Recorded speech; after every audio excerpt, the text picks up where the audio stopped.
Salam, selamat pagi dan salam sejahtera bagi kita dimanapun Anda berada.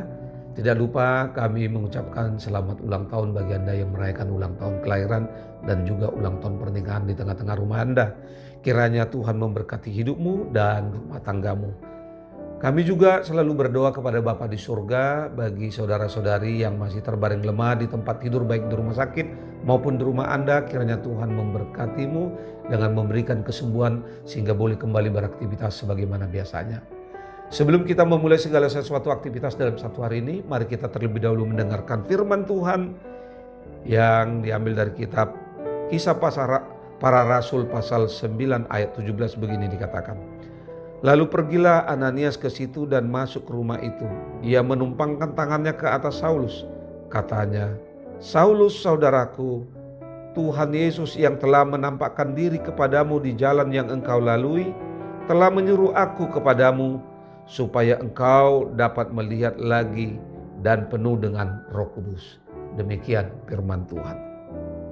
Saudara-saudari yang terkasih di dalam Tuhan kita Yesus Kristus, Tuhan dapat memilih siapa saja untuk dipakai menuntun dan membawa seseorang kepada panggilan Allah.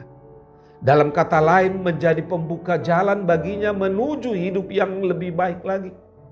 Tuhan sanggup dan dapat memilih siapa saja untuk membawa seseorang pada panggilan Allah. Sebagaimana yang dikatakan di dalam 1 Korintus pasal yang pertama ayat 28.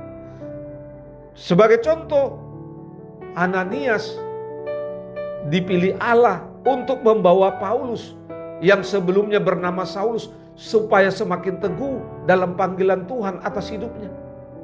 Perjumpaan Saulus dengan Tuhan Yesus yang telah bangkit menghasilkan transformasi radikal di dalam diri Paulus. Salah satu bukti pertobatannya adalah ia mampu menyatu menggabungkan diri dengan jemaat di Damsyik. Saulus yang tadinya berasrat membinasakan para pengikut Kristus, kemudian tinggal dalam persekutuan dengan mereka. Saudara-saudari, hal itu terjadi karena Tuhan memakai Ananias untuk membuka jalan bagi Paulus. Dan Ananias dipakai Tuhan untuk meneguhkan Paulus akan panggilan Tuhan atas hidupnya. Ananias ini adalah seorang murid Tuhan yang saleh, yang taat. Dan dia tinggal di Damsyik. Sebagai murid kita melihat dia mengabdikan diri untuk selalu dekat kepada Tuhan. Dia peka mendengar suaranya dan bersedia menaati Tuhan Allah. Saudara-saudari, bagaimana dengan kita? Apakah kita juga mampu seperti Ananias? Ingat apa yang dikatakan di dalam Injil Yohanes pasal 8 ayat 31.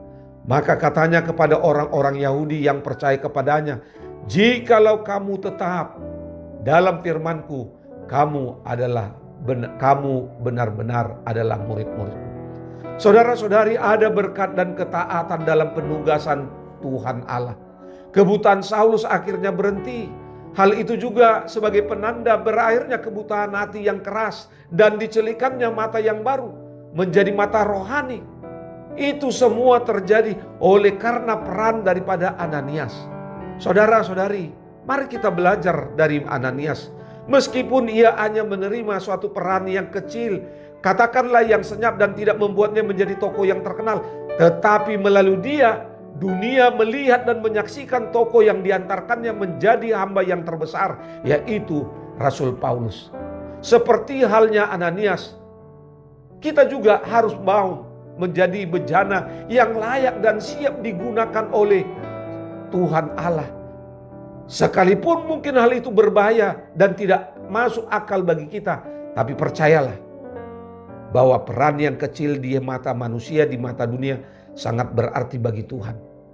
Mari saudara-saudari, dalam menjalani aktivitas satu hari ini, sekalipun kita tidak dianggap orang, sekalipun kita dianggap orang yang biasa, tidak menjadi ternama dan populer, selalu bersyukur karena Tuhan mau memakai kita.